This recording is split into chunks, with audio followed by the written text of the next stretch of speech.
జగన్మోహన్ రెడ్డి గారి ఎన్నికల హామీల అమలులో భాగంగా అమలవుతున్నటువంటి రైతు భరోసా మూడో విడత అమలుకు రాష్ట్ర మంత్రిమండలి ఆమోదం తెలియజేయడం జరిగింది.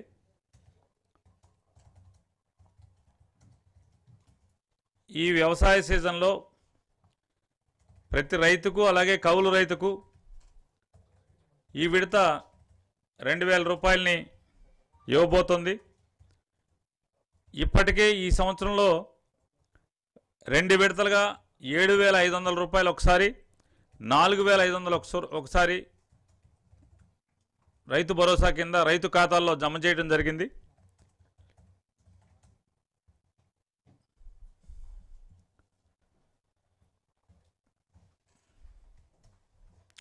ఇప్పటికే 12,000 అంటే ఈ సంవత్సరానికి ఇప్పటికే 12,000 రూపాయలు జమ చేయడం జరిగింది. ఇది మరొక 2,000తో 14,000 రూపాయలు అవుతుంది. మూడో విడత రైతు భరోసా కింద జగన్మోహన్ రెడ్డి గారి ప్రభుత్వం తీసుకున్నటువంటి నిర్ణయం వల్ల 50,47,000 మంది రైతులకు ప్రయోజనం కలుగుతుంది.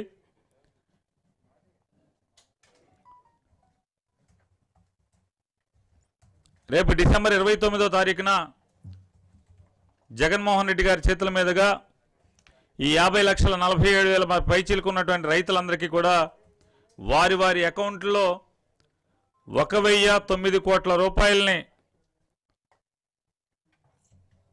నేరుగా వారి అకౌంట్లోకి జమ చేయడం జరుగుతుంది. అలాగే భారతదేశంలో ఎన్నడూ లేని విధంగా ఏదైనా ప్రకృతి వైపరీత్యం సంభవించి అధిక వర్షాల మూలంగానో లేదా ప్రకృతి వైపరీత్యం వల్ల రైతు యొక్క పంటకి నష్టం వాటిల్లితే ఆ పంట నష్టాని కింద ప్రభుత్వం ఇచ్చేటువంటి ఇన్పుట్ సబ్సిడీ మన కళ్ళ ముందే గడచిన ప్రభుత్వంలో మనం చూసాం. 1 సంవత్సరం, 2 సంవత్సరాలు, 3 సంవత్సరాలు కూడా పంట నష్టపరిహారాన్ని చెల్లించిన పరిస్థితులు మనం చూసాం. వారి వాళ్ళ పెద్ద పెద్ద కబుర్లు చెప్తుంటారు, అసెంబ్లీలో ఉపన్యాసాలు ఇస్తుంటారు. కానీ వారి పరిపాలనలో ఇన్పుట్ సబ్సిడీని ఎగ్గొట్టి వెళ్ళిపోతే, బాకీ పెట్టి వెళ్ళిపోతే నేటి జగన్మోహన్ రెడ్డి గారి ప్రభుత్వం సుమారుగా 1,200 కోట్ల రూపాయలని ఇన్పుట్ సబ్సిడీని చెల్లించడం జరిగింది. కానీ జగన్మోహన్ రెడ్డి గారి ప్రభుత్వం వారి ఆలోచన మేరకు ఇప్పటికే అక్టోబర్లో వచ్చినటువంటి పంట నష్టాన్ని నవంబర్లో చెల్లించడం జరగడమే కాకుండా ఇక నుంచి ఒక పాలసీ కింద పంట నష్టం జరిగినటువంటి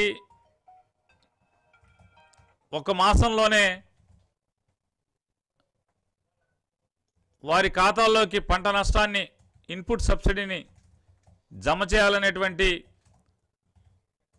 కొత్త తరహా ఆలోచనని జగన్మోహన్ రెడ్డి గారు అమలు చేసేదానికి ఈ నిర్ణయం తీసుకోవడం జరిగింది.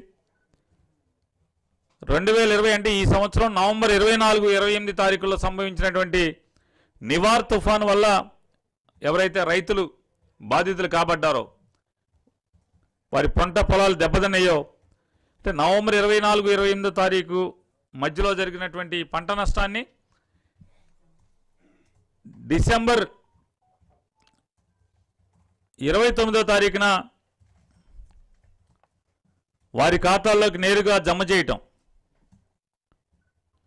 అంటే నెల గడిచిన ఒక నెలలోనే వారిని ఎన్యూమరేట్ చేయటం, ఎన్యూమరేట్ చేసిన రైతుల్ని వారి ఖాతాల్లోకి నేరుగా డబ్బు జమ చేయటం. ఈ నివార్ తుఫాన్లో 8,06,504 మంది రైతులు నష్టపోయినట్టుగా ప్రభుత్వం అంచనాలు తయారు చేసింది. 13,01,000 ఎకరాలకు ఇన్పుట్ సబ్సిడీ నివార్ తుఫాన్లో పంట నష్టం జరిగిందని గుర్తించడం జరిగింది. మొత్తం రేపు 29వ తారీఖున నివార్ తుఫాను బాధిత రైతులందరికీ కూడా 718 కోట్ల రూపాయల ఇన్పుట్ సబ్సిడీని జగన్మోహన్ రెడ్డి గారి చేతుల మీదుగా రైతుల ఖాతాలోకి జమ చేయడం జరుగుతుంది. దీనిలో 12,38,000 మంది 12,38,000 ఎకరాలకి వరి పంటకు నష్టం జరిగింది. అలాగే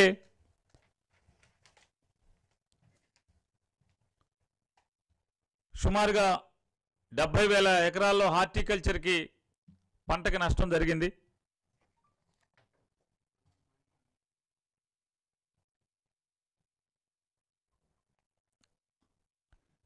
అంటే రైతు జరిగిన నష్టాన్ని మర్చిపోకముందే, ఇంకా పంట కోయకముందే పంట నష్టాన్ని అందించే వినూత్నమైనటువంటి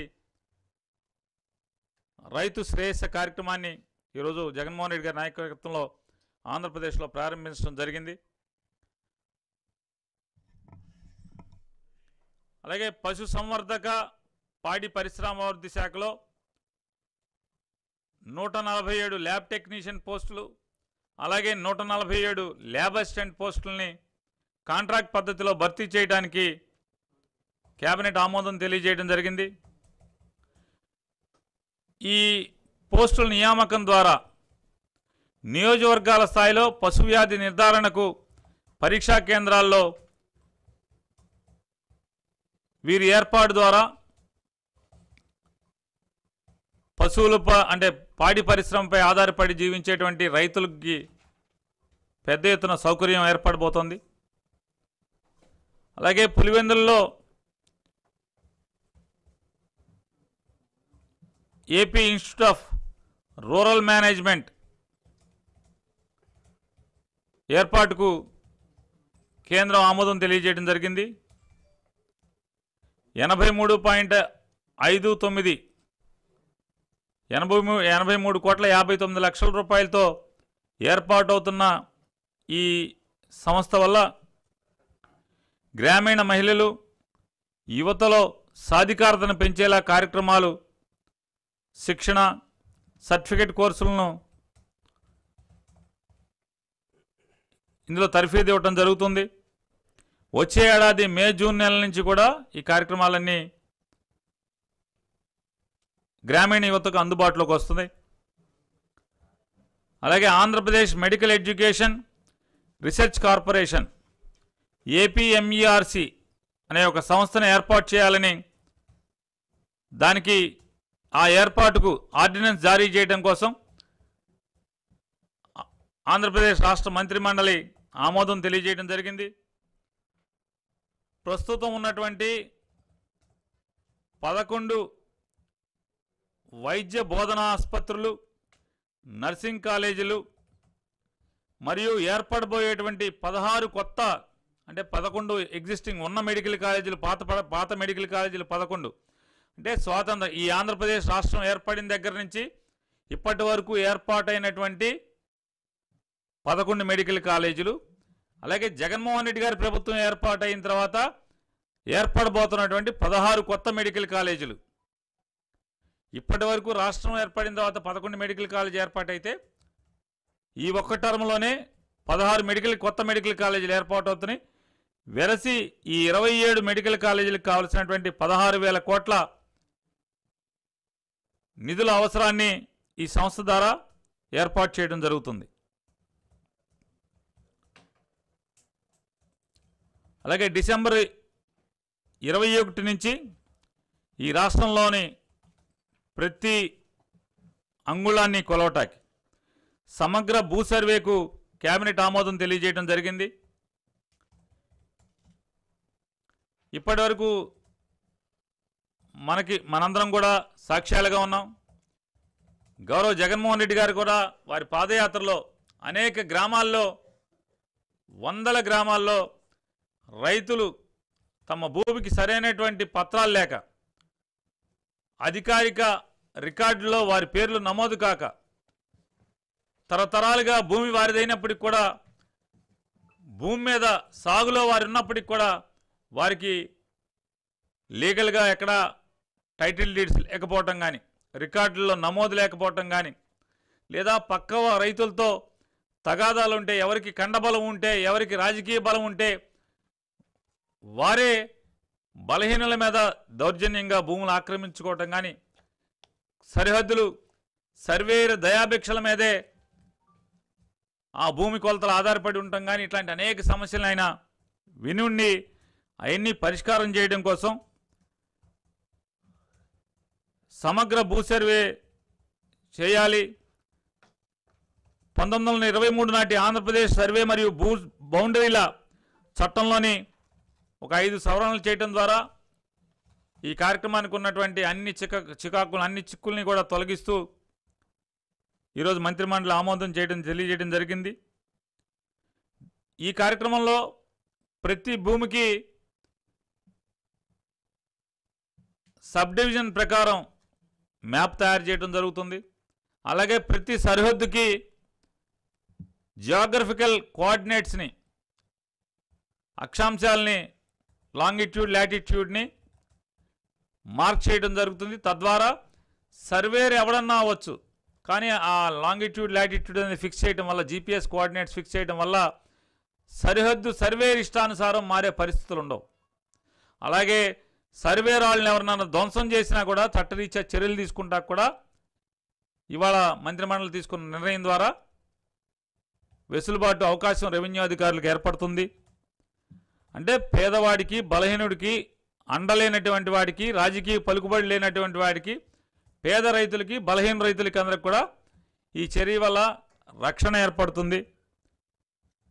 ఎన్నో భూ సమస్యలకి పరిష్కారం లభిస్తుందనేది మంత్రిమండలి విశ్వాసం.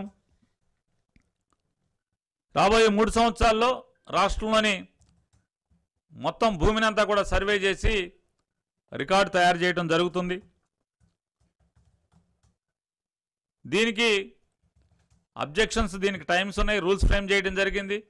అబ్జెక్షన్స్ కాల్ ఫర్ చేయటం, దానికి అబ్జెక్షన్స్ని ఇన్వైట్ చేయటం, అబ్జెక్షన్స్ రిసీవ్ చేసుకోవడం, వారిని కోర్టులాగా జాయింట్ కలెక్టర్లు ఆ స్థాయిలో నడపడం, దానికి అప్పీలేట్ ఉండటం, అన్నీ పరిష్కారం చేసి రాబోయే 2-3 సంవత్సరాల్లో ఒక సమగ్రమైనటువంటి ల్యాండ్ రెవెన్యూ రికార్డుని తయారు చేయడం ద్వారా రైతుల హక్కులకి రక్షణ కల్పించడం జరుగుతుంది. అలాగే సర్వే ఆఫ్ ఇండియా వారి అసోసియేషన్తో సర్వే ట్రైనింగ్ కాలేజీని ఏర్పాటు చేయడం కోసం చిత్తూరు జిల్లా తిరుపతి అర్బన్ మండలంలోని చెన్నైగుంట గ్రామంలో 41 ఎకరాల 19 సెంట్ల భూమిని ఇచ్చేందుకు కేబినెట్ ఆమోదం తెలియజేయడం జరిగింది. అలాగే పప్పు దినుసులు తృణధాన్యాల పరిశోధన కోసం ప్రకాశం జిల్లా లింగసముద్రం మండలం చినపావని గ్రామంలో 410 ఎకరాల భూమిని ఆచార్య ఎన్జీ రంగా వ్యవసాయ విశ్వవిద్యాలయానికి అప్పగించేందుకు రాష్ట్ర మంత్రిమండలి ఆమోదం తెలియజేయడం జరిగింది. అలాగే ఏపీఐఐసి ద్వారా ఏపీ ఇండస్ట్రియల్ ఇన్ఫ్రాస్ట్రక్చర్ కార్పొరేషన్ ఆధ్వర్యంలో ఏర్పాటు చేయనున్న ఇండస్ట్రియల్ పార్కుకు సంబంధించి ఏర్పేడు మండలం వికృతమాలలో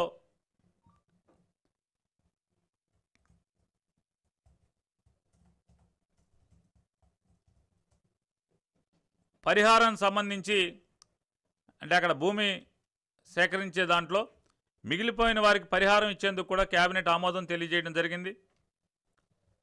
కర్నూలు జిల్లా అవుకు మండలం సుంకేసుల వద్ద 11 ఎకరాల 83 ఎకరాల భూమిని అటవీ శాఖకు అడ్వాన్స్ పొజిషన్ ఇవ్వటానికి ఆమోదం తెలియజేయడం జరిగింది. అలాగే మార్చి నుంచి కోవిడ్ సంక్షోభం తలెత్తిన దృష్ట్యా రాష్ట్రంలో నెలకొని ఉన్నటువంటి అనేక హోటళ్ళు కానీ, ఫంక్షన్ హాళ్ళు కానీ, రెస్టారెంట్లు కానీ, సర్వీస్ ప్రొవైడర్లన్నీ కూడా అందరూ కూడా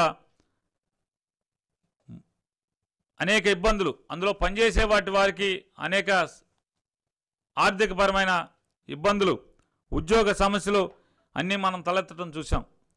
ఇవాళ కోవిడ్ నిర్బంధాన్ని సడలింపులు ఇచ్చినప్పటికి కూడా హోటళ్ళు, ఫంక్షన్ హాళ్ళు కానీ, రెస్టారెంట్లు కానీ ఇవన్నీ నడవటానికి కొద్దిగా ఇబ్బందులు ఉంటాం.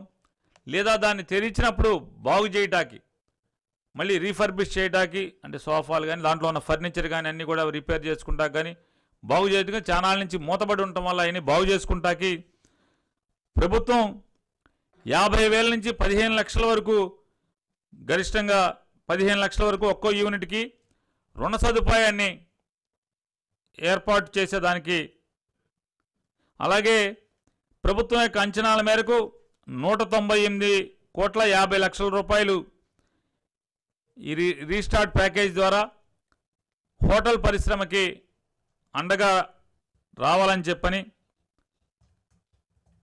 ఈ రుణంలో 6 మాసాలు మారిటోరియంగా ఉంటుంది. అలాగే మొదటి సంవత్సరం వడ్డీలో 4.5% సుమారుగా ఇవాళ బ్యాంకుల్లో 8%, 7% నుంచి 7, 8, 9% దాకా ఉంటుంది. దాంట్లోంచి మొదటి సంవత్సరానికి అయ్యేటువంటి 4.5% వడ్డీ రాయితీ రాష్ట్ర ప్రభుత్వం అందజేస్తుంది. అలాగే ఆంధ్రప్రదేశ్లో టూరిజం రంగం అభివృద్ధి కోసం రూపొందించినటువంటి కొత్త పాలసీకి కూడా రాష్ట్ర మంత్రిమండలి ఆమోదం తెలియజేయడం జరిగింది. రాష్ట్రంలో భారీ ఎత్తున పెట్టుబడులు ఆహ్వానించేలా, అందుకు తగిన విధంగా వారిని ప్రోత్సహించే దిశగా కొత్త పాలసీని కూడా ఈరోజు ఆమోదించడం జరిగింది. రాష్ట్రానికి కొత్తగా వచ్చే టూరిజం యూనిట్లకు నెట్ SGSTలో 100% రాయితీను, అలాగే 5 ఏళ్ల పాటు ఆ టూరిజంలో వచ్చేటువంటి యూనిట్లకి యూనిట్ కరెంట్ ₹2 ఇచ్చేలాగాను, స్టాంపు డ్యూటీలో కూడా 100% రీయింబర్స్మెంట్ ఇచ్చేలాగాను, ల్యాండ్ యూజ్ కన్వర్షన్ ఛార్జీల్లో 100% మాఫీ చేసేలాగాను, 400 కోట్ల పెట్టుబడి పెడితే దాన్ని మెగా టూరిజం ప్రాజెక్టుగా పరిగణించేట్టుగాను,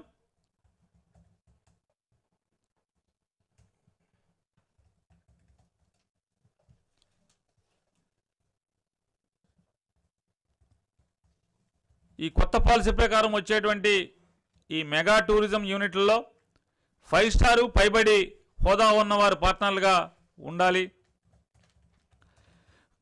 అలాగే సుమారుగా 400 కోట్ల పెట్టుబడితో ఎవరన్నా హోటల్ పరిశ్రమ ఈ రాష్ట్రంలో ఏర్పాటు చేయడానికి 5 స్టార్ కానీ 7 స్టార్ కానీ హోటల్ ఏర్పాటుకి ఎవరికైనా ముందుకు వస్తే కనుక వారికి ఇచ్చేటువంటి భూ లీజింగ్ పీరియడ్ని కూడా 33 సంవత్సరాల నుంచి 99 సంవత్సరాలకు కూడా పెంచే వెసులుబాటును కూడా సవరిస్తూ తీర్మానం చేయడం జరిగింది. అలాగే పశ్చిమ గోదావరి జిల్లా, కృష్ణా జిల్లాలోని కొద్ది ప్రాంతానికి ఉపయోగపడేటువంటి చింతలపూడి లిఫ్ట్ ఇరిగేషన్కు నాబార్డు సంస్థ, కేంద్ర ప్రభుత్వ సంస్థ అయినటువంటి నాబార్డు సంస్థ నుంచి 1,935 కోట్ల రుణాన్ని తీసుకుంటాకి ఇరిగేషన్ శాఖకు కేబినెట్ ఆమోదం తెలియజేయడం జరిగింది.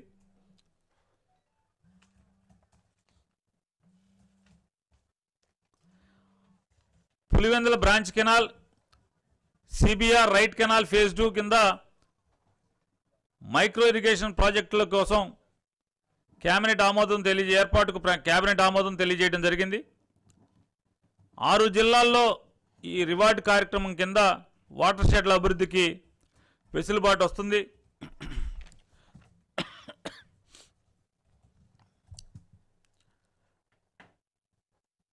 ఆంధ్రప్రదేశ్ రాష్ట్ర అడిషనల్ అడ్వకేట్ జనరల్గా జాస్తి నాగభూషణ్ గారిని నియామకం చేస్తూ రాష్ట్ర ముఖ్యమంత్రి గారు తీసుకున్న నిర్ణయాన్ని కేబినెట్ రాటిఫై చేయడం జరిగింది. అలాగే సినీ పరిశ్రమకు కూడా రీస్టార్ట్ ప్యాకేజీని ఇచ్చేలా కేబినెట్ నిర్ణయం తీసుకోవడం జరిగింది. మార్చిలో కరోనా లాక్డౌన్ ప్రకటించిన దగ్గర నుంచి కూడా అక్టోబర్లో థియేటర్లు తెరుచుకోవచ్చు అని కేంద్ర ప్రభుత్వం వెసులుబాటు కల్పించినప్పటికీ ఈ రోజుకి కూడా థియేటర్లు మూతబడే ఉన్నాయి. ఇంతకాలం సుదీర్ఘకాలం థియేటర్లు మూతబడి ఉంటే కనుక అక్కడ దాంట్లో ఉన్నటువంటి ఫర్నిచర్ అంతా కూడా పాడయ్యే పరిస్థితి అవకాశాలు ఎక్కువగా ఉన్నాయి. కాబట్టి మళ్ళీ థియేటర్లు ఊపిరి పోసుకుంటాక అన్నట్టుగా ఆ థియేటర్లు మళ్ళీ బాగు చేసుకుంటాక కానీ అన్నిటికి కానీ ఎంఎస్ఎంఈ సెక్టార్ కింద దీన్ని కూడా పరిగణలోకి తీసుకుని 3 నెలల పాటు థియేటర్ యాజమాన్యం చెల్లించాల్సినటువంటి ఫిక్స్డ్ పవర్ ఛార్జెస్ని రద్దు చేయడం జరిగింది. ఏప్రిల్, మే, జూన్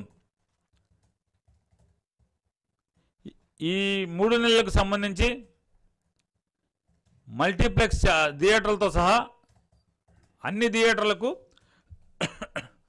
ఫిక్స్డ్ పవర్ ఛార్జీలని రద్దు చేయడం జరిగింది. మిగిలిన 6 నెలల కంటే ఇప్పటివరకు ఈ నవంబర్లో థియేటర్లు తెరుస్తారనుకుంటే కనుక మిగిలిన కాలానంతా కూడా ఫిక్స్డ్ పవర్ ఛార్జెస్ని చెల్లించేదానికి వాయిదా వేసేలా, అంటే మిగతా దాన్ని కట్టకుండా కూడా థియేటర్ ఇమ్మీడియట్గా ఓపెన్ చేసుకోవచ్చు, రీస్టార్ట్ చేసుకునే దానికి కూడా ప్రభుత్వం రాష్ట్ర మంత్రిమండలి నిర్ణయం తీసుకోవడం జరిగింది. రాష్ట్ర వ్యాప్తంగా ఉన్నటువంటి 1100 థియేటర్ల వారికి ఈ లబ్ధి చేకూరుతుంది.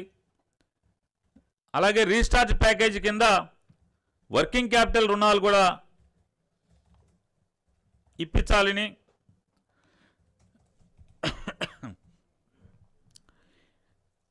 థియేటర్ల పరిభాషలో ఏ సెంటర్, బి సెంటర్లో ఉన్నటువంటి థియేటర్లకు 10 లక్షల చొప్పున, సి సెంటర్లో ఉన్నటువంటి థియేటర్లకు 5 లక్షల చొప్పున రుణాలు ఇప్పించాలని, వాయిదాల చెల్లింపై 6 నెలలు మారిటోరియం, తరువాత ఏడాది నుంచి 4.5% వడ్డీని రాష్ట్ర ప్రభుత్వం భరించాలని, దీనివల్ల ఈ రాష్ట్ర ప్రభుత్వానికి సుమారుగా 4 కోట్ల పైబడి భారం పడినప్పటికి కూడా సినీ పరిశ్రమను కూడా ఈ కోవిడ్ సమయంలో అండగా ఉండాలని చెప్పని జగన్మోహన్ రెడ్డి గారి నాయకత్వంలో ప్రభుత్వం నిర్ణయం తీసుకోవడం జరిగింది. Thank you.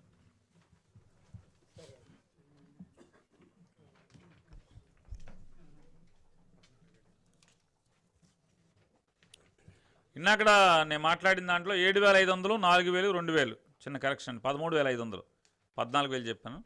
ఫిగర్ ఒకటి 7,500, 4,000 ఇప్పటికే జమ చేయడం జరిగింది. రైతు భరోసా కింద 2,000 ఇప్పుడు జమ చేస్తున్నాను.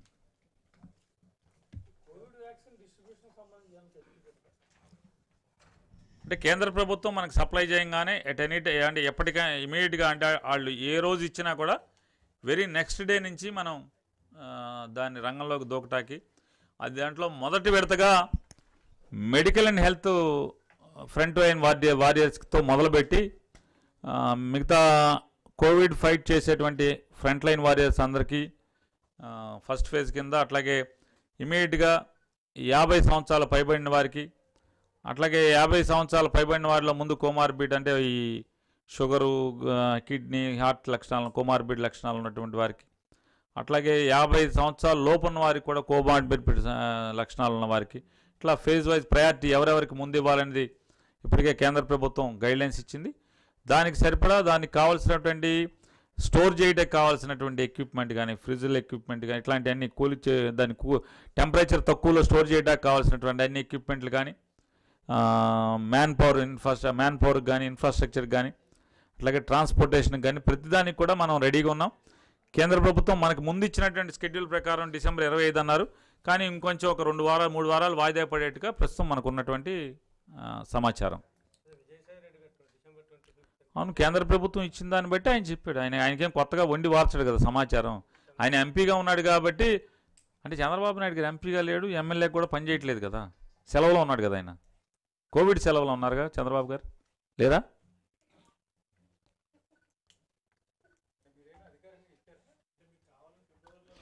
ఇప్పుడు మీరు వార్తలు రాస్తారు, అన్ని అధికారికం కదా, మీకు తెలిసిన సమాచారాన్ని కూడా మీరు రాస్తుంటారు కదా. అట్లాగే సమాచార శాఖ మంత్రిగా మీ ద్వారా, మీలోని విలేకరుల కొందరి ద్వారా ఆయన కుప్పం అసలు వెళ్ళలేదండి ఇంతవరకు.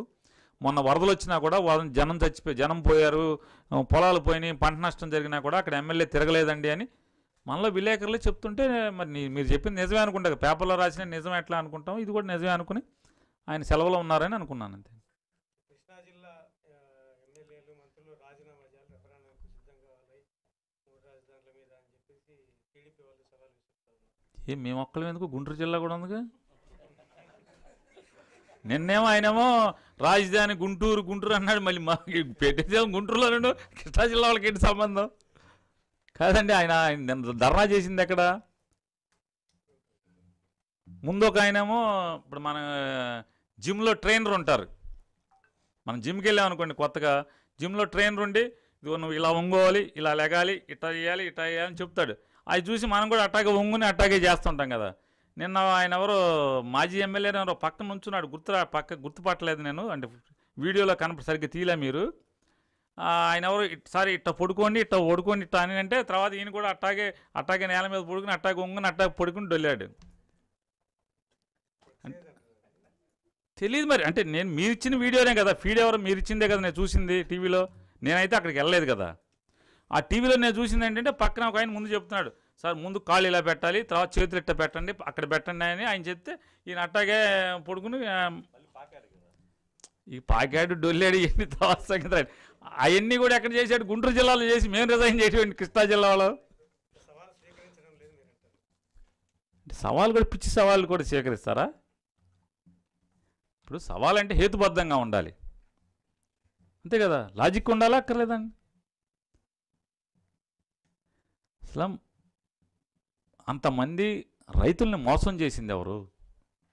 నేను 5 ఏళ్లలో రాజధాని నిర్మాణం చేస్తా అని చెప్పి అంతర్జాతీయ స్థాయిలో మళ్ళీ వరల్డ్ క్లాస్ క్యాపిటల్, ఒకరోజు సింగపూర్ చేస్తా అన్నావు, ఒకరోజు చైనా చేస్తా అన్నావు, ఒకరోజు షాంఘై చేస్తా అన్నావు, రోజు టోక్యో చేస్తా అన్నావు, ఢిల్లీని తలదన్నేటి చేస్తా, ఇట్లా రకరకాల రాజధానులు నిర్మాణం చేస్తాను. చివరికి ఏ రాజధాని లేకుండా చేసింది ఎవరు?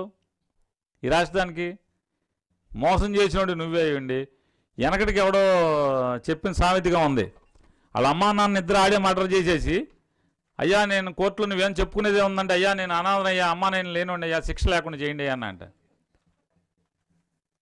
అసలు ఈ రాజధాని ఇవాళ రాష్ట్రం ఇటు అయిపోతే కారణం ఎవరు? ఈ రాష్ట్రానికి రాజధాని లేని రాష్ట్రం అయిపోతే కారణం ఎవరు? ఇప్పుడు ఆయనే మళ్ళీ డొల్లుతోనే పడుకుంటాడు, ఇవన్నీ అంటాడు. ఇవన్నీ సవాలు ఎవరికి సవాలు, దేనికి సవాలు?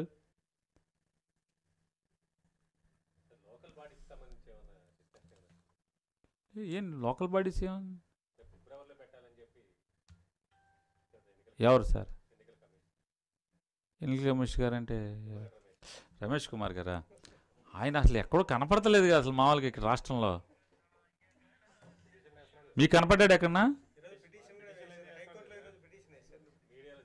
సార్? ఆయన పేరేంటి సార్? ఆయన ఇదివరకు విమానాలు నడిపేవాడు, అయ్యా మందు బీర్లు కూడా అమ్మేవాడు.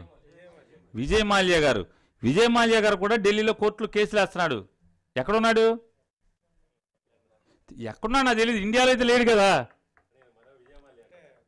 సరే నేను అనలా, మీరు అంటున్నారు.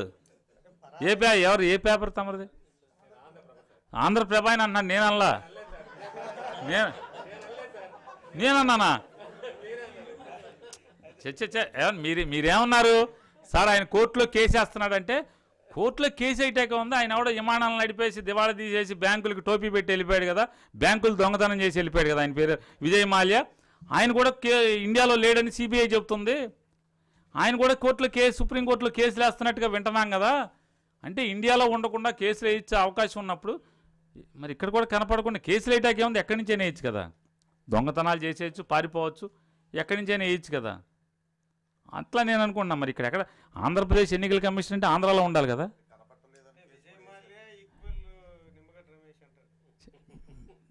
తమరు పేరు కాదు,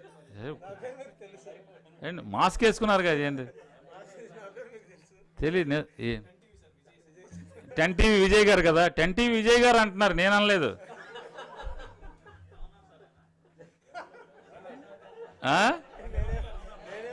ఏమన్నారు ఇప్పుడు, ఏదో అన్నారు, ఏమన్నారు? నిమ్మగడ్డ విజయ్ మాల్యా ఒకటే కదా అని అంటున్నారు ఆయన. అదే మీ భావన నాకెట్ రుద్దుతారు? నేను పోల్చాను, మీరు అన్నారు, నేను ఎక్కడ పోల్చాను, మీరు అన్నారు. ఇప్పుడు మీకు నేను లోకు అయిపోయాడు, పిచ్చి సమాచార శాఖ మంత్రి, నేను మీకు లోకు పోయాను అంతే. నేను రివర్స్ అంటే నేను అనలేదు. సరే, అసలు మొత్తం నేను ఇప్పుడు మాకు సప్లై చేసేది ఎవరు? కేంద్ర ఆరోగ్య శాఖ. కేంద్ర ఆరోగ్య శాఖ అబ్బాయి డిసెంబర్ 25కి రెడీగా ఉండండి అని చెప్పింది. మేము రెడీగా ఉన్నాం, డిసెంబర్ 25కి కాదు ఇంకా ముందే రెడీగా ఉన్నాం. ఇప్పుడు మనకున్న సమాచారం ఏంటంటే డిసెంబర్ 25కి వచ్చేట్లా లేదు, ఇంకో 2 వారాలు లేట్ అవుతుందని అంటున్నారు అన్నాను నేను. వాళ్ళు నో, ఇంకా మేము 25కి రెడీగా ఉన్న సమాచారం అయితే మాకుంది, కానీ 25 వస్తుందా లేట్ అవుతుందా అనేది ఇన్నాడు చెప్పే కదా. మనం కొన్ని సమాచారం విని ఇప్పుడు క్యాబినెట్లో మాట్లాడుకుంటాం, బయటికి ఎవరు చెప్పరయ్యి, మైకులు ఉండవు, మేమెవరం రానివ్వం. కానీ మీరు క్యాబినెట్లో ఆడిది మాట్లాడుకున్నాడు, ఎంక ఇది అన్నాడు, పుల్ల ఇది అన్నాడు, సీఎంతో ఇది అన్నాడు, వాళ్ళు అన్నారు రాస్తారు కదా. అట్లాగే ఇది కూడా మాకెవరో ఢిల్లీలో పనిచేసేవాళ్ళు వాళ్ళు చెప్పింది ఒక 2 వారాలు లేట్ అవ్వచ్చండి అని అన్నారు, అది మీకు చెప్పాను అంతే. అంటే ఒక ఆయన హైదరాబాద్ నుంచి గబాలను వచ్చి లైన్లో నుంచి ఉంటాడేమో అని చెప్పని, వ్యాక్సిన్ కోసం అని చెప్పని మీకు ఆయన చెప్పాలి కదా, ఊరిని ఆయిల్ ఖర్చులు దండగా.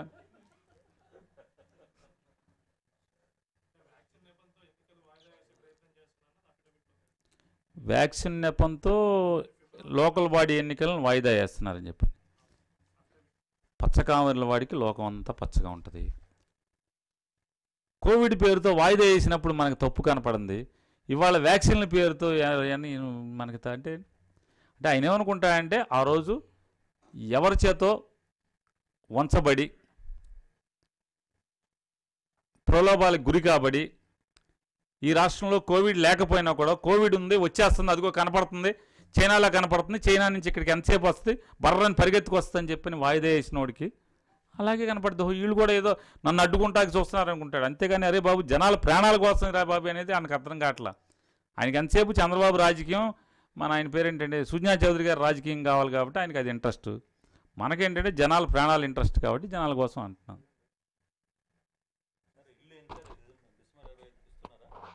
ఇళ్ల స్థలాలు ఇస్తున్నారండి 30 లక్షల మందికి. ఏమండి అంటే కోర్టులో స్టేలు ఉన్నాయి, లెక్కలన్నీ కూడా పక్కన పెట్టి మిగతాయి మేము ఏమి ఇవ్వగలుగుతున్నామో అవి చెప్తున్నాం.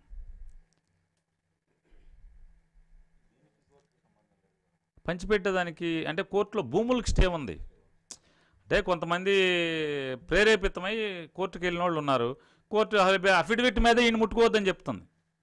అంటే ఆధారాలతో కాదు, అసలు ఏం పేపర్లు అటాచ్ చేయకుండానే అఫిడవిట్ల మీదే వీడి జోలికి వెళ్ళబాక, ఇటు భూమి వాళ్ళకి ముట్టుకోబాక అని చెప్పంటుంది.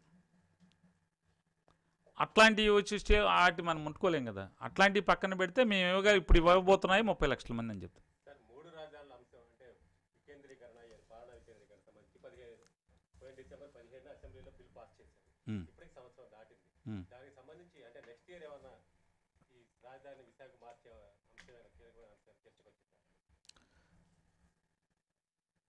అంటే నాకు కొంచెం చదువుల్లో వీక్, కానీ ఆయన ఎవరు సార్ యజ్ఞం చేస్తుంటే రాముడిని లక్ష్మణుని తీసుకెళ్ళాడు, ఆయన పేరేంటి సార్? విశ్వామిత్రుడు గారా? సబ్జెక్టు కరెక్షన్ ఆయన చెప్పాడు, విజయ్ గారు చెప్పాడు. ఎవడన్నా వీడికి మంత్రికి పురాణాలు తెలియదంటే మళ్ళీ నాకు నిజంగా తెలియదు అంటున్నా. ఆయన విజయ్ గారు చెప్తున్నాడు. విశ్వామిత్రుడు అనే ఒక ముని, అంటే ఆయన చెప్పిన ప్రకారం ఆ ముని ఎవరైతే వాళ్ళు విజయ్ గారి లెక్క ప్రకారం విశ్వామిత్రుడు. మళ్ళీ లేనిపోయింది ఇదంటే వెంటనే అంటాడు వీడి మంత్రిగా పురాణాలు లేవు, వెంటనే రాజీనామా చేయాలి అని చెప్పిన మళ్ళీ సోమవీర్రాజు గారు. ఇప్పుడు ఆయనకి అవకాశం కదా, అసలు మామూలుగా గుడి మీద మొక్కం మలిచిందంటే మామూలుగా గుడి మీద మొక్కం మలిచింది, వెంటనే ఈ ప్రభుత్వం దిగిపోవాలి, హిందువుల మనోభావాలు దెబ్బతినేయండి. మళ్ళీ ఇప్పుడు విశ్వామిత్రుడి గురించి హిందువుల మనోభావాలు దెబ్బతినేసి అంటే మళ్ళీ ఇదొకోవాలి కదా, తెలియదు నాకు. అందుకే చెప్తున్నాను, నాకు పెద్దగా నేను ఎప్పుడు చెప్తా, ఏదో బేగం అత్యవసర మార్కుల్లో చదువుకు పాస్ అయ్యాను. కాకపోతే ప్రజలు నాకు మ్యాండేట్ ఇచ్చారు కాబట్టి ప్రజలు ఏలు ముద్రోడికి ఇస్తారు, అందరికీ ఇస్తారు. వాళ్ళకి కావాల్సిందంటే కరెక్ట్గా స్పందిస్తాడా లేదా మన సమస్యకి అనే దానికి వాళ్ళు బేరేజ్ చేసుకుని ఇస్తూ ఉంటారు. టెన్ టీవీ విజయ్ గారు చెప్పిన ప్రకారం 10 టీవీ విజయ్ గారు చెప్పిన ప్రకారం ఏదో ఒక ముని ఆయన మళ్ళీ పేరెందుకు సబ్జెక్టు కరెక్షన్ విజయ్ గారు చెప్పి ఆ ముని గారు యజ్ఞం మొదలుపెట్టారు. అంటే మోజో కాదు, ఐ డ్రీమ్స్. ఇప్పుడు మోజోలోంచి ఐ డ్రీమ్స్ కృష్ణమోహన్ గారు వశిష్ఠుడు అంటున్నాడు. మళ్ళీ యాతావాత అసలు మామూలుగా సెక్రటరియట్లో పనిచేసే మంత్రులకు కానీ విలేకరులకు కానీ పురాణాలు తెలియదు అనుకుంటారు ఇప్పుడు రాష్ట్రం అందరూ. ఇప్పుడు సరే ఎవరో ఒకడు మునీశ్వరుడు యజ్ఞం చేస్తుంటే ఆయన యజ్ఞం మామూలుగా ఈ సూర్యోదయం నుంచి సూర్యాస్తమయం వరకు ఏదో అనుకుంటారు. యజ్ఞం అసలు మామూలుగా అగ్ని రాజేయంగానే, అంటే అగ్ని పుట్టించగానే ఇదివరకు చెక్క రాసి అగ్ని వచ్చేది కదా, అగ్ని రాజేయంగానే వెంటనే రాక్షసులు వచ్చేసి మామూలుగా దాంట్లో రక్తం మాంసం అన్నీ వేసేస్తున్నారు. ఆరిపోతుంది అంటిస్తున్నాడు. చివరికి రాముని లక్ష్మణ్ని తెచ్చుకుని యజ్ఞం పూర్తి చేశాడు. అదేంటయ్యా పొద్దున్నుంచి సాయంత్రంలో మూసేస్తున్నావు, ఇదేంటి ఇన్నాళ్ళు చేసావంటే, పొద్దున్న సూర్యుడు లెక్కగానే యజ్ఞం మొదలుపెట్టి సాయంత్రం సూర్యాస్తమయానికి యజ్ఞం ఆపేస్తా అన్నావు కదా, ఇది ఆపకుండా ఇదేంటయ్యా మీరు అన్నట్టుగా ఉంది. అదే నేను కూడా అదే అంటున్నా. పైనుంచి మాంసం రక్తం శివము నెత్తురు పోసే రాక్షసుల గురించి మీకు లెక్కలేదు, అవి మాట్లాడతల్లా. మా సంకల్పం ఇమీడియట్గా చేద్దాం అనుకున్నాం. పురాణాల్లో రాక్షసుల్లాగా యజ్ఞాన్ని భగ్నం చేయడానికి రక్త మాంసాలని పైనుంచి కొండల కొద్దీ దిమ్మరిస్తున్నటువంటి రాక్షసులు తోడ్పడుతుంటే ప్రస్తుతం ఆ ప్రయత్నంలో ఉన్నాం. వస్తున్నారు ఒకళ్ళు. ఇప్పుడు రాముడు వచ్చినట్టున్నాడు, లక్ష్మణుడు వెనకాల వస్తాడు. ఏమండి చెప్పండి ఏమని?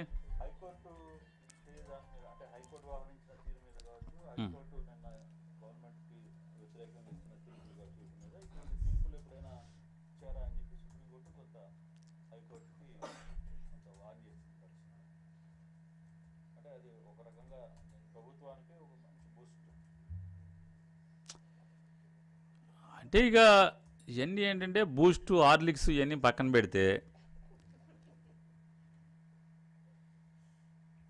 చాలామంది గురుతర బాధ్యత వహించవలసిన వాళ్ళు ఆ బాధ్యతని బాధ్యతగా కాకుండా యథేచ్ఛగా ఇష్టారాజ్యంగా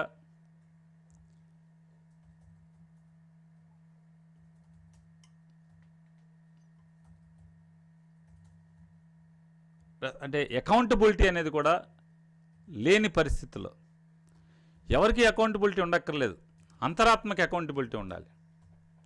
కనీసం వారి అంతరాత్మకు కూడా అకౌంటబిలిటీ లేకుండా వ్యవహరిస్తున్న తీరుతెల్లను మనం చూస్తున్నాం. కాలమే నిర్ణయిస్తుంది, పైన భగవంతుడు ఉన్నాడు. మేము మా జగన్మోహన్ రెడ్డి గారి ప్రభుత్వం భగవంతుడిని నమ్ముకున్నాం. ఫస్ట్ భగవంతుడు, తర్వాత ప్రజలు కాసుకుంటూ ఉన్నారు. భగవంతుడు కూడా కాస్తానే ఉన్నాడు. చూద్దాం, భగవంతుడు ఉన్నాడు, కాలమే నిర్ణయం చెప్తాడు ఆయన.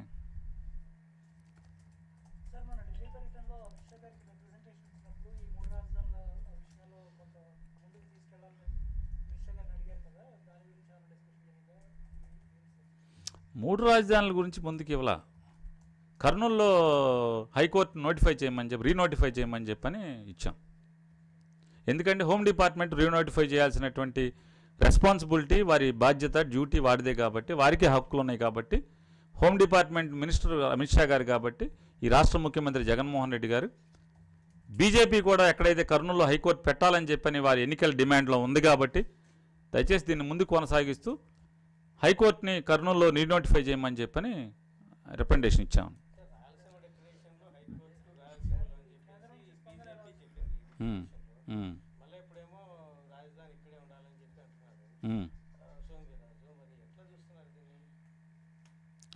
మీరే న్యాయ నిపుణులు, జడ్జిలు మీరే కదా సార్. ఇప్పుడు రాజకీయ నాయకులు అంటే మాకంటే నరం నేను నాలుగు ఎడు పెడితే ఎటు తిరుగుతూ ఉంటుంది. జడ్జిలు మీరే, మా నాలుగుకి కత్తిరేయాల్సిన, మా నాలుగుకి మేకు కొట్టాల్సిన మీరే. ఇప్పుడు ఎప్పుడైతే నేను ఎటు పడితే అటు మాట్లాడుతున్నా మీరు దాన్ని బాగా ఎత్తి రాస్తారనుకోండి, నాకు కూడా ఏంటంటే ఎటు పడితే అటు మాట్లాడితేనే రాస్తారనుకుంటా, నేను కూడా ఎటు పడితే అటు మాట్లాడతాం అలవాటు అయిపోతుంది ఒకళ్ళకి.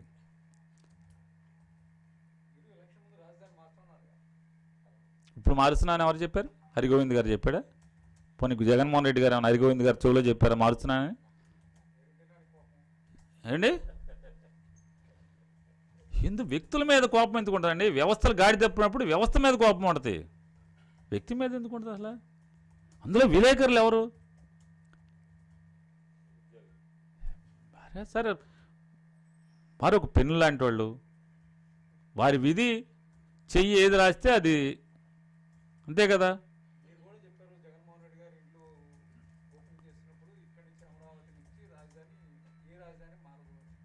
మళ్ళీ ఏ రాజధాని? మీకు మీరే ముందు రాజధాని అన్నారు, ఏ రాజధాని? ఈ రోజుకి చెప్తున్నాం, అమరావతి నుంచి రాజధాని మారదు. చట్టాలు తయారు చేసేటువంటి శాసనసభ ఇక్కడే ఉండి తీరుతుంది. జగన్మోహన్ రెడ్డి గారు ఇల్లు అమ్ముకోడు, జగన్మోహన్ రెడ్డి గారు ఈ ఇంట్లోనే ఉంటాడు.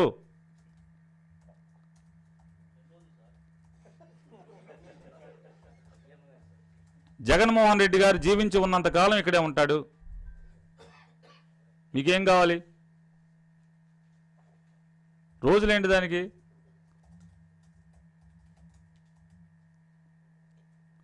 ఇల్లు లేనివాడు గవర్నమెంట్ ఆస్తి ఎత్తేసిన వాడిని అయితే అసలు మీరు కబ్జా చేసి గవర్నమెంట్ ఆస్తి ఎత్తేసిన వాడిని మీరేం మాట్లాడరు. సొంతగా ఇల్లు కట్టుకుంటే ఇన్ని ప్రశ్నలు వేస్తున్నారు. ఎప్పుడు ఉంటాడు? సాయంత్రం వెళ్ళిపోతాడా? రేపు వెళ్ళిపోతాడా? ఇప్పుడు ఆ కట్ట మీద బంగ్లాని ఏం చేశారు సార్? అది ఎవడో రియల్ ఎస్టేట్ వాడిది. ముందేమో అది ప్రభుత్వం అని చెప్పాడు ఆయనే, మళ్ళీ ప్రభుత్వం అయిపోయింది, ప్రభుత్వంలో ఉందని చెప్పు ప్రభుత్వం అంది అన్నాడు. గవర్నమెంట్ పోగానే ఇది నాది అంటున్నాడు. ఏంటయ్యా బూత్ ఏంటయ్యా అని ఒక్కళ్ళు అడగట్లేదు కదా. మీరే సాక్ష్యం కదా, మీ అందరి ముందే చెప్పాడు కదా అది ప్రభుత్వం దయా, అది నా ప్రైవేట్ది కాదు, దీని పేరేంటి పూలింగ్లో లాగేసామని మీరే చెప్పారు. ఆయనే చెప్పాడు మీ అందరికీ. గవర్నమెంట్ పోయి మామూలుగా ఈయన ప్రతిపక్ష నాయకుడు అవ్వగానే అది నాది అంటున్నాడు. లింగమనేని రమేష్ అని ఆయన పూలింగ్లో ప్రభుత్వానికి ఇచ్చేశాడు, అది ప్రభుత్వం ఆస్తి అని చెప్పి ఆయన చెప్పాడు. మీరు రికార్డ్ చేసి మీరు రాశారు, వార్తలు చూపించారు.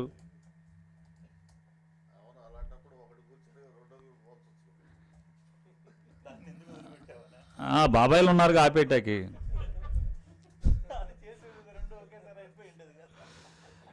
సార్ ఆయనకి బాగా ఈ రాష్ట్రంలో తెగబడి సంపాదించిన అవినీతి సొమ్ము ఉంది.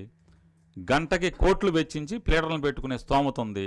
ఆ ప్లేడర్లకు ఏదో రకంగా స్టీల్ తెచ్చేటువంటి తెలివితేటలు ఉన్నాయి.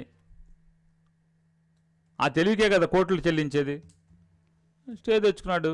స్టే అన్ని నాకు అర్థం కాదు ఏంటంటే, ఒక్క రోజున మీరు చంద్రబాబుని నిన్న ఆయన ఢిల్లీ పడుకున్నప్పుడు అన్నా నిన్న ఆయన అక్కడ అడగాలి కదా. ఇప్పుడు ఆయన చెప్తున్నాడు ఎంపీగో 16 నెలలు అయింది, 16 నెలలు ఎంపీగో నన్ను ఏమన్నా పీకావా 17 నెలలు అన్నాడు. మరి అంత పీకించుకుంటానికి ధైర్యం ఉన్నప్పుడు కోర్టులు స్టేలు ఎందుకైనా ఒక మాట అడగచ్చు కదా ఎవరన్నా. మేము అడిగా కదా, అరే స్టేలేండి బాబు, నువ్వు వెనక్కి తీసుకో, పీకుతాం లేదు చూడు ఒకసారి, ఏం పీకుతామో కూడా చూడు ఒకసారి. ఎందుకు ఈ లేట్ వయసులో యవ్వనం వయాగ్రా తీసుకోవడం ఎందుకు అయినా? అంతే కదా. ఇప్పుడు ఎప్పుడు నా భాష ఉందా చంద్రబాబుకి? ఎందుకు ఆ భాష? అదే వయాగ్రా తీసుకుంటాం ఎందుకు ఈ వయసులో అంటున్నా? హార్ట్ అటాక్ వస్తుందని మీరే చెప్తున్నారు కదా.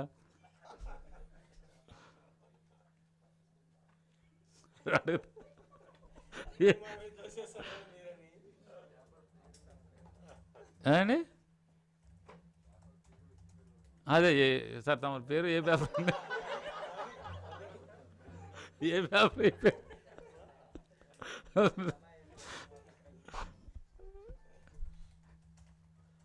ఇంకేం టీ తాగుదాం?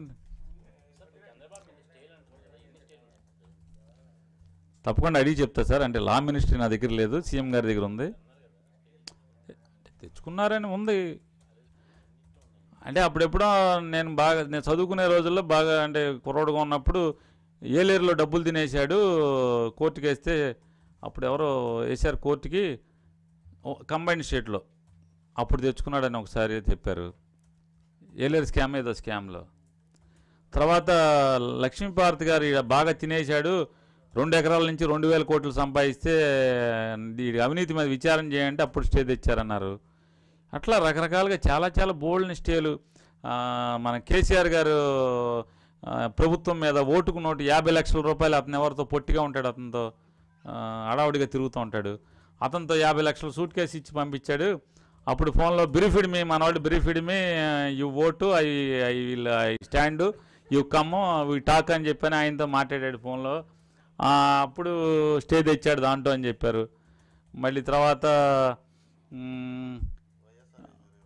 కాదండి, ఫైబర్ నెట్ కేసులో ఏదో కేసు అంటే దాంట్లో రాజధానిలో ఇన్సైడ్ ట్రేడింగ్ ఉన్నాయి, దమ్ముంటే రా అన్నాడు, దాని మీద అంటే దాని మీద స్టే. ఇట్లా మా ప్రభుత్వం వచ్చాకే అంటే జగన్మోహన్ రెడ్డి గారి ప్రభుత్వం వచ్చాకే 4-5 స్టేలు తెచ్చినట్టుగా విన్నాను నేను. అంతకుముందు పాత ఇవన్నీ చాలా లెక్క తీయాలి, బోర్డు ఉన్నాయి స్టేలు.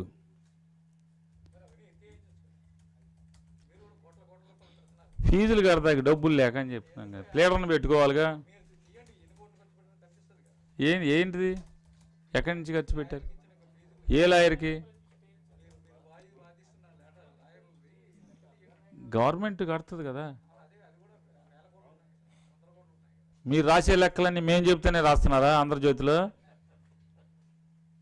బోళ్ళని లెక్కలు రాసేస్తున్నారు కదా సార్, అంకిల్ అన్నీ మేమే ఇస్తున్నామా? ఇది కూడా రాసేయండి మీరే పని. అలా కాదు, ఏమైనా నాని నువ్వు సమాచార శాఖ మంత్రిగా నాకు ఈ లెక్కలు ఇచ్చావు, ఈ వార్తలు రాశాను ఎప్పుడు అన్నారా?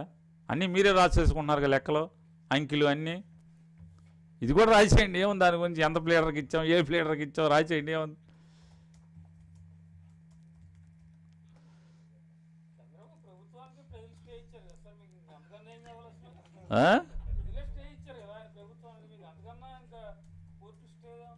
అది మానసిక బలానికి సరిపోతుంది. ఇది మీకు తెలుసు, మనకి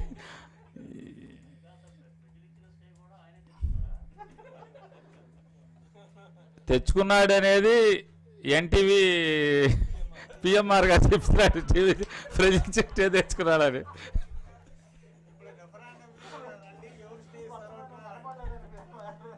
అదే నేను ఒకటే మాట్లాడుతున్నానండి.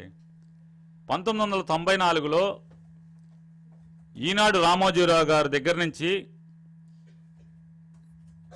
చంద్రబాబు నాయుడు గారు, ఎన్టీ రామారావు గారు వీళ్ళందరూ కలిసి ఈ రాష్ట్రంలో సారా వ్యతిరేక ఉద్యమాన్ని నడిపి, వాళ్లే సారా పోతే కానీ రాష్ట్రం బాగుపడదు, ప్రజలు బాగుపడదు అని చెప్పి బాగుపడరు అని బందులు, ధర్నాలు, హర్తాళ్ళు అసలు ఎన్ని చేశారు, అన్ని చేశారు.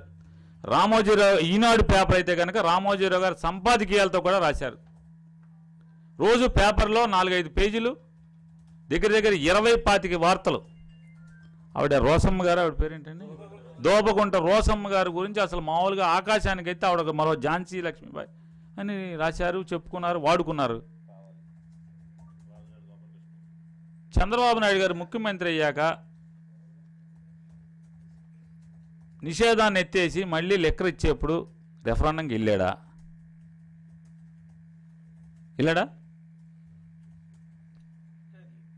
అరే నేను అడిగే, మేనిఫెస్టోలో పెట్టావు నువ్వు మద్యపాన నిషేధం అని.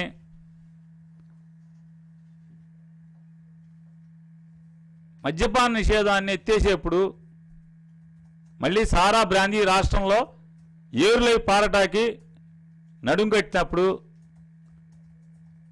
రెఫరెండం తీసుకున్నావా అని అడుగుతున్నాను. మేము పనికిరాళ్ళం, మేము ఎదవలం, నువ్వు చాలా నికార్సు కదా, వజ్రానివి కదా, నీకేమైంది బుద్ధి అంటే? బుద్ధి లేదనే చంద్రబాబుకి మీరు చెప్పేది? ఆయనే, నేను కాదు ఆయన, మీరు చెప్పేది అంటున్నారు. మీరు జై జగన్ అనండి, జోహార్ వైఎస్ఆర్ అనండి, జోహార్ ఎన్టీ రామారావు అనండి, జై లక్ష్మీపార్వతి అనండి, ఏదన్నా నాకేం అభ్యంతరం లేదు. ఎవరు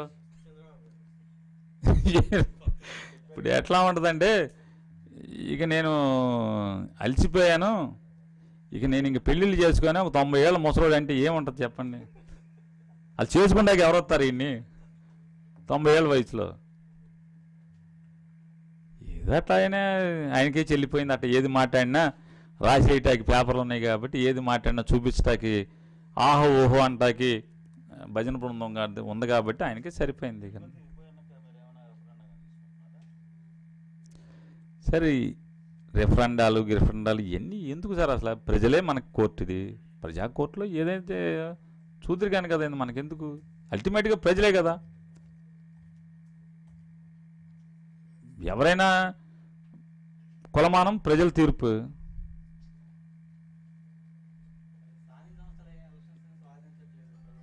ఎవరు స్వాగతించట్లేదు? అసలు ఈ ప్రభుత్వమే స్వాగతించింది. తమరి పేరు ఏ పేపరు?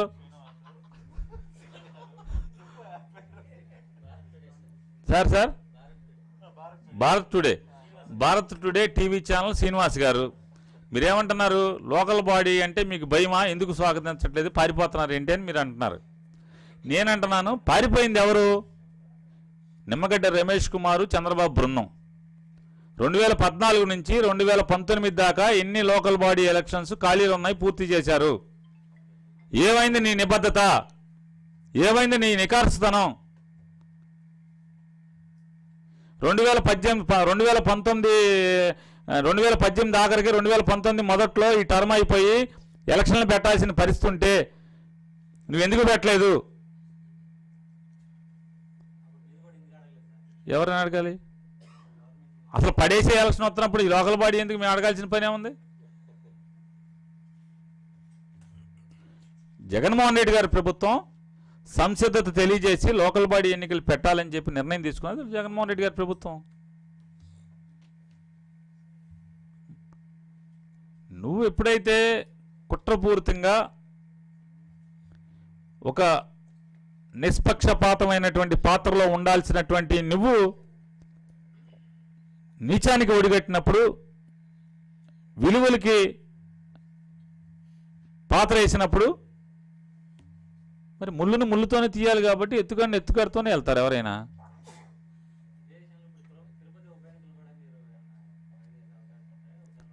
అంటే ఢిల్లీ వాళ్ళు ముగ్గురు ఇంకా చెడిపోలేదుగా ఏమండి? లేదు, కోవిడ్ తగ్గేంత వరకు పెట్టమండి. ఏమండి సార్, నిమ్మగడ్డ వాయిదా వేసినప్పుడు పక్క రాష్ట్రాల్లో కూడా బోలం జరిగినాయి. అప్పుడు ఏమయ్యా అసలు నీకు బుద్ధి ఉందా బుద్ధి లేదా నిమ్మగడ్డ గారు ఇట్లా ఏంటని ఒక్కరోజు శ్రీనివాస్ గారు, భారత్ టుడే శ్రీనివాస్ గారు అడిగారా నన్ను నిలదీసినట్టు? ఏదో మరి నిమ్మగడ్డ గారు అంటే బాగా మోజు, మీకు నేనంటే లోకువా? మీకు కనపడుతున్నారా? మీకు కనపడతలేదు కదా, మరి నాకే కనపడిపోతే మీకన్నా కనపడాలి కదా, నాకు కాకపోతే.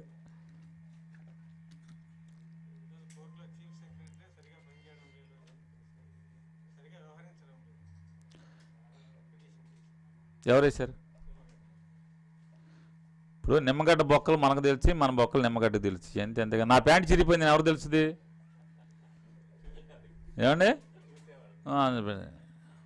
ఇప్పుడు నిమ్మగడ్డ ప్యాంట్ అసలు మొత్తం బొక్కలు పడి మొత్తం చిరిగిపోయి అదే వెనకంతా సినిమా కనపడుతుందని చెప్పి ఆయనకు అర్థం కావట్లా. ఏదో చీఫ్ సెక్రటరీ గారికి చిన్న చిరుగు పడింది అని వెళ్తున్నాడు. అసలు మొత్తం ఆయన వెనకంతా చూపిస్తున్నాడని తెలియట్లే ఆయనకి. ఏదో బరి తెగించేసి మాట్లాడుతున్నాడు. ఆయన ఆత్రం తాపత్రయం ఏంటంటే డిసెంబర్ ఆఖరిలోపు నోటిఫికేషన్ ఇచ్చేయాలి, ఫిబ్రవరిలో ఎలక్షన్ జరిపివ్వాలి, బాగా జాగ్రత్తగా సుఖంగా ఇంటికి వెళ్ళాలి, అంతే కదా.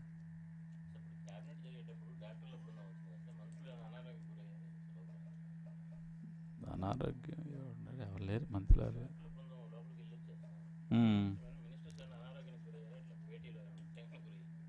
అంటే వాళ్ళకి ఏమన్నా రావాల్సినవి ఏమన్నా ఇంక్రిమెంట్లో లేకపోతే ప్రమోషన్ల కోసమైనా వచ్చి ఉంటారు అనుకోకూడదండి.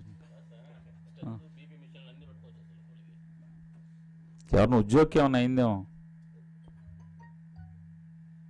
అంటే క్యాబినెట్లో అయితే జరగల.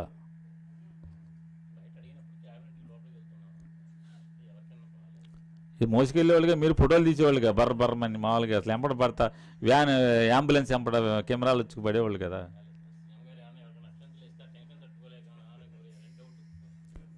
ఇప్పుడు ఇక్కడ ఉన్న వాళ్ళందరూ క్యాబినెట్లో ఉన్న వాళ్ళందరూ సీఎం గారు ఎన్నాళ్ళ నుంచి ఉంటున్నారు అనుకుంటున్నారు? ఏమండి ఒక మాట, మీ పెళ్ళి ఎన్నాళ్ళైంది? ఊరికే సరదాకి. నా పెళ్ళి 25 ఏళ్ళు అయింది. ఇప్పుడు నేను ఇంటికి వెళ్తాకి భయపడతాను ఏంటండి? ఏమండి?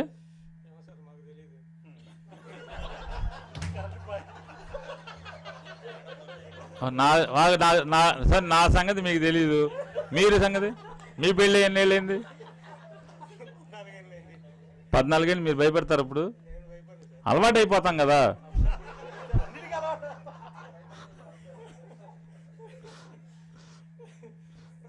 మాదంతా జగన్మోహన్ రెడ్డి గారిదంతా కుటుంబం, క్యాబినెట్ ఏముండదు.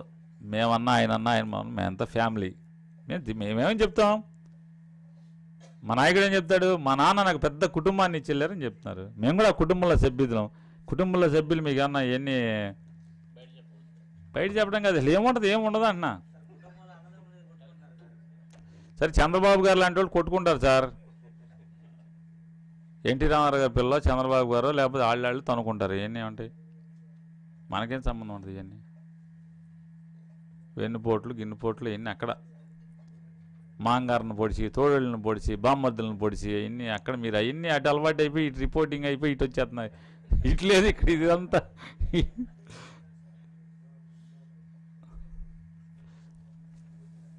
సెలవా సార్?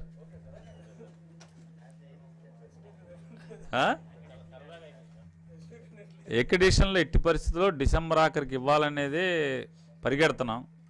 చేయటానికి ప్రయత్నం చేస్తే బరిలో చేస్తానండి. ఇవ్వాలని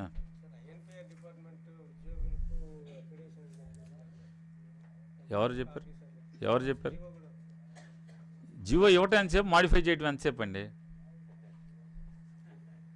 మాడిఫై అయిపోయింది. ఇవ్వట్లేదు.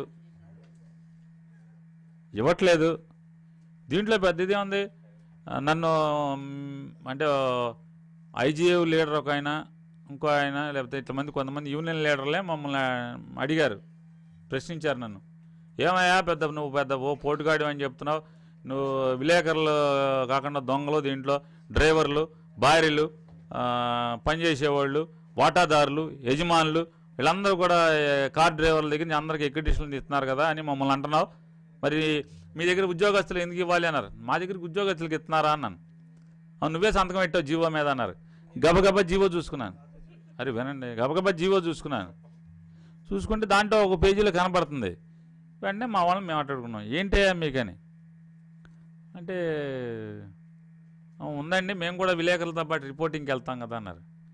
అరే విలేకరుని ఏమన్నా పోలీసుడు ఆపితే మాత్రం మా విలేకరి అని ఎస్పీకి వాళ్ళకి చెప్పి నువ్వు వాడి భుజమే చేసి నువ్వు లోపల తీసుకెళ్ళేవాడి, నీ మెడలో రాజముద్ర బ్యాడ్జ్ ఉంటుంది, మనకేంటి అవమానం ఉంటుంది, అసహ్యంగా నువ్వెక్కడ ఇచ్చినంటే కక్కుర్తిగా ఉంటుంది, అట్టండి చేయకూడదు.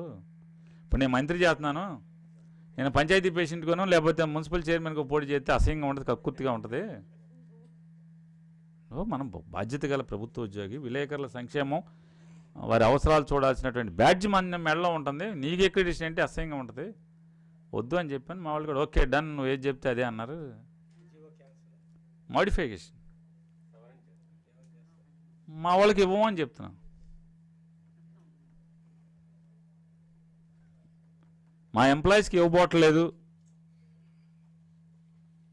ఇస్తే క్షమాపణ చెప్తాను బహిరంగంగా. మా వాళ్ళకి నచ్చ చెప్పుకున్నాను నేను.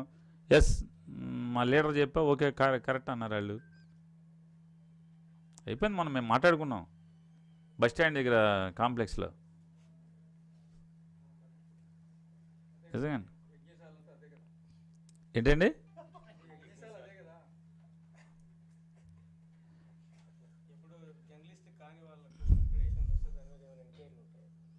ఎందుకుండవు? మీరు ఒక కాగితం ఉండి ఖచ్చితంగా మీరు జర్నలిస్ట్ కాని వ్యక్తికి ఎక్రిడిషన్ ఏ అధికారి అయితే రికమెండ్ చేశాడో కలెక్టర్కి, నేను చర్య తీసుకోకపోతే ఖచ్చితంగా నువ్వు ఇక్కడే నెలది, నువ్వు నీ సొల్లు కవర్లు ఆపరా బాబు, వెళ్ళేసి అని చెప్పి మాట్లాడు. ఖచ్చితంగా తీసుకుంటా, నాకెందుకు మావాటం, ఎట్టి పరిస్థితి తీసుకుంటా. మీరు ఇవ్వండి. కాదు సమాచారం నాకు దగ్గర ఉండదు కాబట్టి తప్పు జరిగితే తప్పు జరిగిందని ఇవ్వాల్సిన బాధ్యత మన పాత్రికేయ మిత్రులది. మీరు ఇవ్వండి, ఖచ్చితంగా తీసుకుంటాను.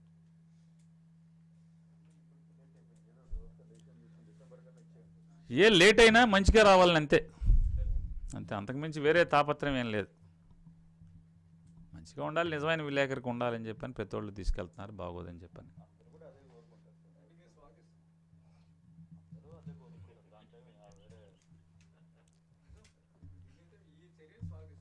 లే, మెజారిటీ స్వాగతిస్తున్నారు, తిట్టేవాళ్ళు కూడా తిడుతున్నారు కదా, వేరే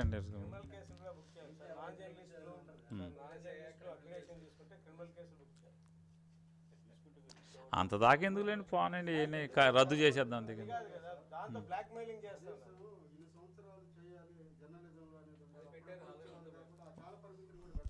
ఉందండి, ఉంది. ఇప్పుడు అలా కాదండి, ఇచ్చట రికమెండేషన్లు నడపబడును అన్నప్పుడు ఏది పడితే అది వస్తుంది. ఈ రూల్స్ ప్రకారమే ఇక్కడ కార్డు ఇవ్వబడును అన్నప్పుడు ఈ రూల్స్ అవుతాయి కదా. అంటే ఇక్కడ ఇన్నాక నన్ను దారిలో కూడా 2-3 ప్రశ్నించారు విలేకరులు నాతో నడుచుకుంటూ వస్తూ. ఒకవేళ పేపర్ యాజమాన్యం కనుక ఇంట్లో పనిచేసే వాళ్ళని సొంతానికి ఎక్రిడిషన్ రాస్తే రికమెండ్ చేస్తే మరి నువ్వేం చేస్తావు, మంత్రివి కదా, మరి మీ డిపార్ట్మెంట్ ఇస్తారా అని. ఖచ్చితంగా ముందైతే ఇస్తాము, నువ్వు పిటిషన్ పెడితే ఖచ్చితంగా చర్య తీసుకుంటాం, వాళ్ళ మీద యాక్షన్కి కూడా వెళ్తాం తప్పుడు సమాచారం ఇచ్చినందుకు. అంటే ముందు ఇచ్చినోడిని అనుమానించకూడదు కదా. ఇప్పుడు యజమాని ఇస్తారు ఒక టీవీ ఛానల్లో, లేకపోతే ఒకళ్ళు మా విలేకరులు ఇళ్ళు అని. ఏమండి, అదే అందుకే అన్న అది ఇస్తాము, లేదా తప్పని మీరు కనుక ఇస్తే ఖచ్చితంగా తీస్తాం, చర్య కూడా తీసుకుంటాం, అటు పొరపాటు ఎందుకు చేశారని. మరి అంతే, ఎవరైనా అంతే కదండి. ఏమని అయ్యేం అక్కర్లేదండి, చర్యలు తీసుకుంటాక దానికి జీవోలు ఎందుకు అయ్యండి, ఎందుకు. భోజనం చేశారండి అందరూ? కొన్ని పెట్టలేదా భోజనం సరిగ్గా? ఇప్పుడు టిఫిన్ పెట్టారా? ఏంటిదండి?